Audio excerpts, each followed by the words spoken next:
Hi friends, welcome to cine family too. TV serial actress Soundarya Reddy.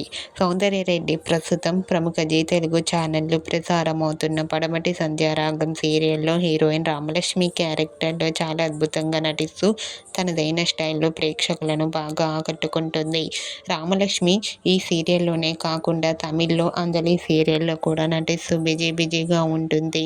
అయితే రీసెంట్గా Padamati Sandhyaragam serial heroine Ramalakshmi Tamil serial Anjali serial shooting location latest ఫొటోస్ను share చేసింది. ఆ ఫొటోస్లో రామలక్ష్మి చాలా హ్యాపీగా సరదాగా సీరియల్ టీం అందరితో కలిసి షూటింగ్లో పాల్గొంటూ బిజీగా కనిపించింది. ఆ ఫొటోస్ చూసిన వారంతా సూపర్ అండ్ నైస్ పిక్స్ అంటూ కామెంట్ చేస్తున్నారు. మీకు కూడా Padamati Sandhyaragam serial heroine Ramalakshmi Tamil serial shooting location latest photos మీకు నచ్చినట్లయితే మీ అభిప్రాయాన్ని మీ కామెంట్ రూపంలో తెలియజేస్తూ లైక్ చేయండి, షేర్ చేయండి. మరిన్ని ఇంట్రెస్టింగ్ అండ్ లేటెస్ట్ అప్డేట్స్ కోసం మా సినీ ఫ్యామిలీ 2 ఛానల్ని సబ్స్క్రైబ్ చేసుకోండి.